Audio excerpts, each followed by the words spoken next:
política. Expresé que fui engañado, que me llevaron preso sin orden de prisión, que me hicieron una celada porque fui llamado por uno de los fiscales para dar mis declaraciones. Y estaban, cuando fui al Palacio de Justicia para hablar con el fiscal, habían convocado toda la prensa. Se demostró que había una componenda, una celada. Ya detenido el 14, sin orden de prisión, fue el día 15, al otro día, como ustedes verán en los documentos, que se hizo el expediente. Una cosa increíble. Se comprobó que se montó un espectáculo muy deprimente, a todos los niveles, donde participaron muchas entes, muchas personas se combinaron. En principio, yo había expresado los nombres y los cargos. Había dicho públicamente y en documentos que había publicado quiénes eran, con sus nombres, los señalé, nombre y cargo. Y cuando se desmontó la primera etapa de la farsa, yo me quedé detenido, porque mi objetivo no era una simple libertad. Yo siempre he estado libre porque no he cometido pecado que pueda empañar mi conducta. Por eso decidí quedarme detenido. Pero después de conseguir varios en los distintos niveles de la justicia, fallos de auto de no al lugar, donde demostré mi total inocencia, donde demostramos en los tribunales qué era lo que realmente había. Como no soy un hombre de odios ni rencores, decidimos, y en mi persona, hacer el documento de la experiencia de mi vida y escribirlo para dárselo a ustedes. Por eso lo convoqué, donde omití los nombres y los cargos, por una razón: como no tengo odios ni rencores, como no creo que el mal se combate con el mal, como creo que es necesario, para mí fundamental, la revisión de esa ley que ha creado muchos problemas. Y como también entiendo que las autoridades que actuaron en contra mí, algunas, y otras que no actuaron, están haciendo un trabajo, bien o mal, pero hay que apoyarlos. Lo que entendemos es que hay que revisar la ley, sentarnos todos, y he estado en contacto con muchas organizaciones, en mi condición y con mi experiencia, tratando de modificar muchos de los artículos, porque esa ley perjudica no solamente a la mujer, sino a la familia, a toda la familia, y después no hay quien responda por eso.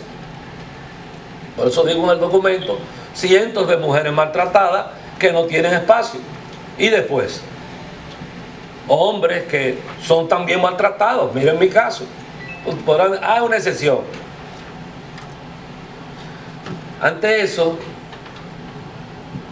decidimos no mencionar nombres, sino mencionar el mal, para que tratar de que se corrija, lograr que ellos, que todavía son altos funcionarios y están en la judicatura y están en ese departamento, no le sigan haciendo daño a la sociedad. Que juntos todos podamos contribuir al desarrollo del país, de la mujer y de la familia en sentido general. Por eso los exhorto, como dice el documento, a que nos juntemos todos, autoridades, jueces, fiscales, legisladores y personalidades del país, a que hagamos un trabajo de rectificación y de cambio y de revisión total de la ley, que la situación del país es extremadamente difícil. Y en ese sentido, dejo terminado este problema. Por eso no quiero mencionar nombres, porque no fui formado para el mal, fui formado para el bien, fui formado para tener y contribuir al desarrollo del país, y en ese sentido he obviado los nombres en el documento y sus cargos, señalo los problemas, las posibles soluciones y la necesidad de que contribuyamos todos al bienestar de la sociedad, de la familia y de la mujer dominicana. Le doy las gracias a Dios, a todos, por todo lo que han hecho, los que confiaron en mí, los que no confiaron, los que se prestaron a esto, los que no se prestaron, a todos los perdono. Muchísimas gracias. Me gustaría que se haga una pregunta, porque me gustaría, están los abogados también, está una estrella de abogados que me conseguí, y por cierto, gratis, uno de los mejores jurisconsultos, jurista, el doctor Freddy Mateo Calderón, que no tengo forma de pagarlo. El otro abogado, el doctor Neufri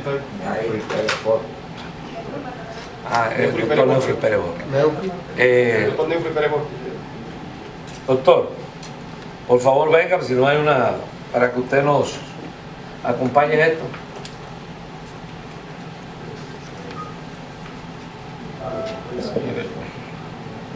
De manera un tanto lacónica o resumida, sucinta, decirle que en 2 décadas de ejercicio del derecho procesal penal jamás habíamos experimentado un ensañamiento de tanta dimensión como la que se ha escenificado en el proceso del ex senador César Santiago Rutinel Domínguez. Se le impone medida de coerción en diciembre de 2011 y a pesar de que el Código Procesal Penal establece 3 meses, en este caso 6 meses porque no fue prisión preventiva, para presentar acusación, se le presentó a escasos 20 días, es decir, diciembre medida de coerción y ya en enero se le había presentado acusación. Todos sabemos lo que existía. Quería dársele un tinte, un colorido al proceso del senador César Santiago Rutinel Domínguez, y no se le trató con rostro humano, sino con rostro de colores. Tuvimos que ejercitar una dura batalla en el 5º juzgado de la instrucción, que culminó con un auto de no lugar, y a pesar de que el mismo estaba robustecido con una elevada cantidad de pruebas, el Ministerio Público decidió, con la finalidad de perpetuar o eternizar las desgracias que estaba experimentando el senador Rutinel Domínguez y su familia, decidió recurrirlo en apelación. En apelación nuevamente se invierte el asunto. Somos nosotros quienes tenemos que presentar pruebas a descargo, cuando era el Ministerio Público que debió anular la sentencia presentando un acervo, un prontuario probatorio que robusteciera el recurso. Finalmente, la segunda sala de la Corte del Distrito Nacional decidió rechazar el recurso del Ministerio Público, confirmando así el no lugar.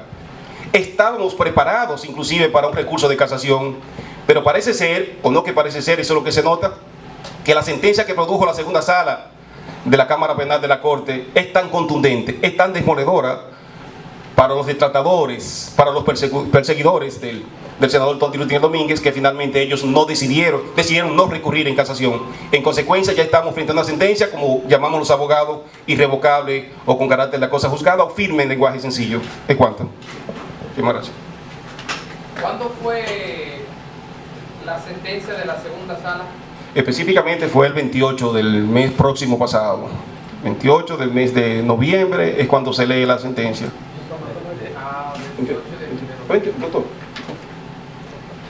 28 del mes pasado. ¿Qué elemento tuvo la sala probatorio de usted para que ya el Ministerio Público no continuase ese proceso? Sí, increíble, señores. Como les decía, hay un principio que dice que quien acusa que tiene que probar los cargos. Nosotros tuvimos que convertirnos en tratar de desvirtuar, renunciar a la presunción de inocencia, ser nosotros que presentáramos elementos de prueba para ganar como se gana en boxeo, por nocaut. Porque la duda parece que iba a perjudicar a nuestro patrocinado.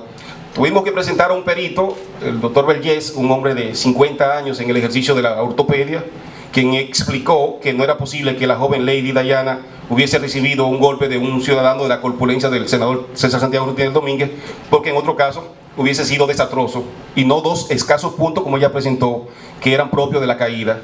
Presentamos al propio padre de la víctima querellante, quien fue a la Corte de Apelación y dijo: mi hija me manifestó que se había caído, no que el senador la había golpeado. De igual manera, una psicóloga que estableció que de igual manera la víctima presentaba traumas anteriores de estrés, posparto, un sinnúmero de quebranto de tipo psiquiátrico inclusive, y que lógicamente el cuadro que ella estaba presentando no era el que decía la fiscalía, sino que era propio lógicamente de un asunto hasta congénito, porque era de familia. Tuvimos que presentar inclusive un acta de inspección donde la fiscalía va a inspeccionar y los vecinos le dicen que la propia joven, Lady Diana, la víctima, le había dicho que se había caído de sus propios pies, valga el pleonasmo. En definitiva, nosotros tuvimos que presentar la prueba de cargo. No la fiscalía prueba acusatoria o incriminatoria, porque no la tenía. Es decir, abogado, que se trató todo esto de una farsa en contra del... Indudablemente. Lo único es que hay una obra que le llaman Los errores judiciales, que se ha inmortalizado, de René Floriot en español, y aquí no es un error judicial, porque el error, como su nombre lo indica, no es dirigido por una mente humana maquiavélica. Había un plan aquí sencillamente de matar moralmente, lo que no ha logrado al senador César Santiago Gutiérrez Domínguez. ¿Y quiere estar detrás de eso, doctor? Yo no quiero identificar sectores, porque la propia víctima en este caso, que ha pasado a víctima, ha dicho que no pretende hacerlo. Pero de que lo existe, lo existe. Ahora, como dijo Juan Bosch en una ocasión, en su obra El Corcho sobre el río, una de sus obras, dice claramente que la verdad es como el corcho sobre el río, siempre resplandece. El oro y la paz es la obra, recuerdo perfectamente.